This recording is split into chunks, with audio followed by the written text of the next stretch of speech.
Bonjour, j'espère que vous allez très bien. Bienvenue dans cette nouvelle vidéo. Aujourd'hui, nous allons voir comment développer son éducation financière, son intelligence financière. Vous devrez être intelligent financièrement. Les gens qui deviennent riches n'ont pas travaillé par la force qu'ils ont. Aujourd'hui, on est en 21e siècle. On ne travaille plus, on n'espère plus être riche par le temps de travail que nous pouvons faire.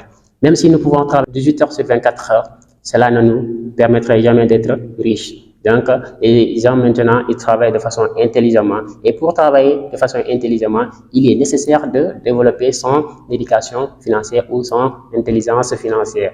Aujourd'hui, dans cette vidéo, moi, je vais vous recommander 5 choses que vous devrez faire pour améliorer ou vous développer dans l'éducation financière qui s'apprend non seulement pas à l'école, mais dans la vie réelle. Alors, ces 5 recommandations, que si vous vous améliorez sur ces 5 recommandations, vous avez le potentiel d'être parmi les riches du futur.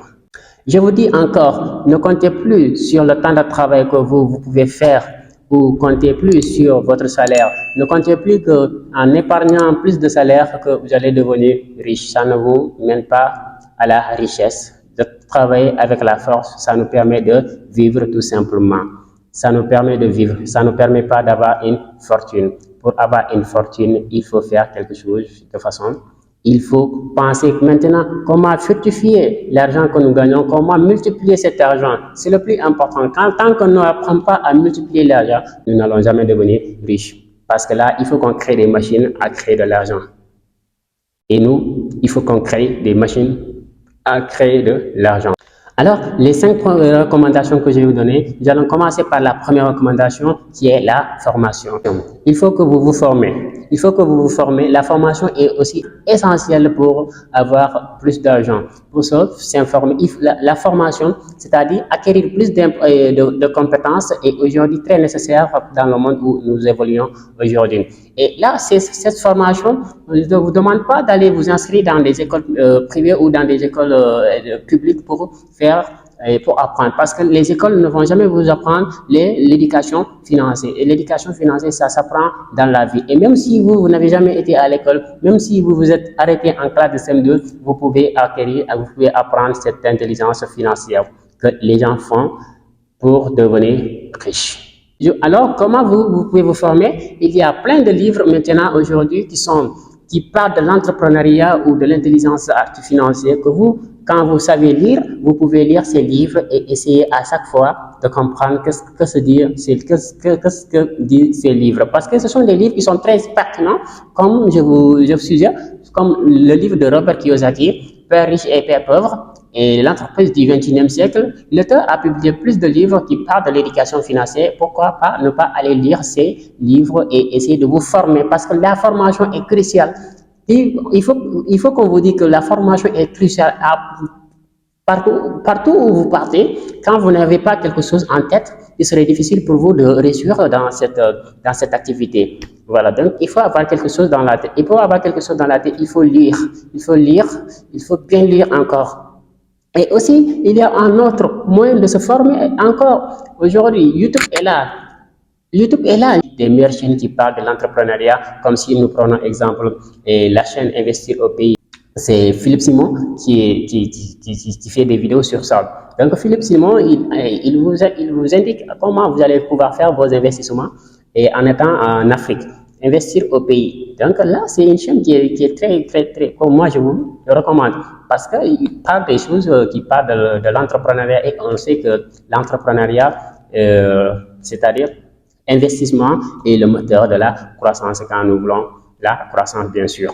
Et il y a une autre chaîne YouTube aussi qui parle aussi de comment se faire de l'argent en ligne, parce que là, tout le monde peut faire aussi cela aussi. C'est Ibrahim Kamara de faire des vidéos dans l'entrepreneuriat en ligne, que tout un chacun peut faire.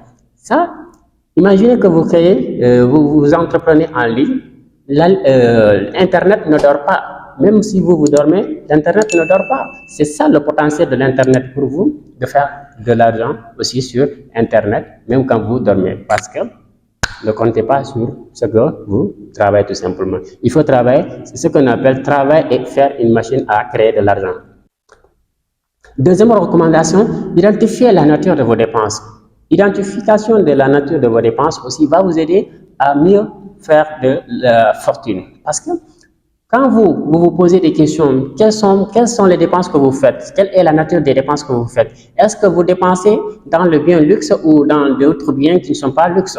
Là aussi, c'est une question que vous pouvez vous poser ces questions. Si vous avez tendance à consommer dans le luxe et que ce luxe ne vous rapporte rien que vous faire de sortir de l'argent, c'est ce qu'on appelle, supposons, l'actif si supposons aussi que vous achetez plus d'actifs ou vous achetez plus de passifs. Là aussi, ce sont des choses que vous pouvez analyser ces dépenses, c'est-à-dire connaître la nature de vos dépenses. Est-ce que vous achetez des biens luxe? Est-ce que vous achetez tout simplement les biens de première nécessité pour pouvoir vivre?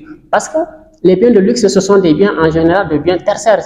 Des biens tertiaires, c'est-à-dire ce ne sont même pas des biens secondaires, ce sont des biens tertiaires, c'est-à-dire qu'ils ne sont pas tellement nécessaires et ni indispensables que même si vous n'avez pas, vous pouvez vivre avec sans ça. Vous pouvez vivre. Mais maintenant, les gens aiment beaucoup plus acheter des biens de luxe pour avoir cette certaine notoriété et pour être vu dans la société comme un patron ou un, je sais pas quoi.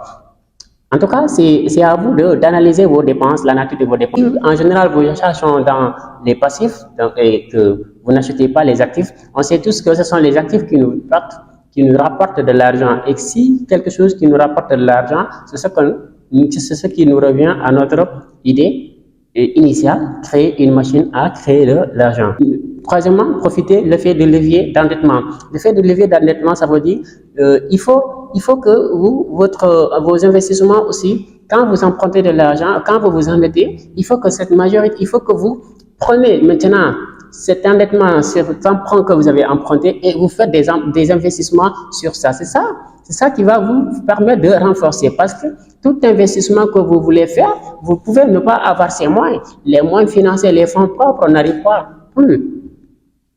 Les fonds propres n'arriveront pas à faire ces financements. Donc, c'est bien pour vous d'emprunter de l'argent à la banque, mais pour faire un financement, pour faire un investissement. Mais malheureusement, je vois beaucoup de personnes aussi qui font de l'emprunt bancaire pour faire n'importe quoi. Ils ne savent même pas qu'est-ce que l'argent ils ont fait et le jour où ils vont commencer à rembourser avec leur force, ça serait très difficile pour vous encore de sortir aussi de la tête dans l'eau.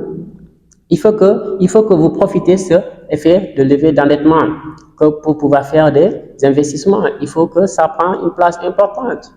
L'emprunt, c'est à investir. C'est de créer de l'argent et rembourser l'argent de la banque et rester quelque chose en vous. Quatrièmement, optimiser la rentabilité de ces investissements. Optimiser la rentabilité de ces investissements, ça veut dire quoi? Il faut que quand vous commencez aussi à investir, il faut que vous étudiez le choix des investissements que vous faites. Supposons que vous pouvez avoir deux projets qui se présentent à vous. Moi, je vais vous dire, quand vous êtes prêt à faire un investissement, il faut prendre, supposons, la rentabilité, c'est-à-dire le retour d'investissement de 10%. À chaque fois que j'investis, je dis, je ne vais pas investir dans une activité où je ne pouvais pas avoir 10% du montant investi. Supposons que j'ai investi 500 000. La première des choses, je vais regarder, est-ce que si j'investis 500 000, est-ce qu'au retour, je pourrais avoir au moins 50 000 qui me fera 550 000. C'est ce qu'on appelle au retour d'investissement. C'est le profit. Je prends le bénéfice d'abord. Je prends le bénéfice et je le divise par le montant que j'ai investi. Si je n'arrive pas à avoir 10%, j'attends un autre projet. Imaginez que j'ai trois projets. Je vais analyser ces trois projets. Je prends le projet le plus rentable. Supposons que j'ai un projet qui m'a fait un retour de 10% et l'autre 12% et l'autre 15% et je prends 15%. Cinquième et dernier, c'est de mettre en place une discipline d'épargne. C'est-à-dire commencer aussi à épargner. Parce que l'épargne est important. Ça va vous permettre de faire face à certaines dépenses inattendues, des surprises, des investissements surprises. Vous comprenez? Il faut faire un plan d'épargne. Il faut faire un plan d'épargne. Supposons que vous êtes salarié tout simplement. Vous ne pensez pas à développer tout ça, mais le minimum des choses, il faut penser à l'épargne. Il ne faut pas consommer tout le salaire que vous avez. Il faut faire l'épargne. Ce sont aussi un élément qui vous aide à améliorer votre éducation financière, votre liberté financière. Sinon, vous ne serez pas libre financièrement.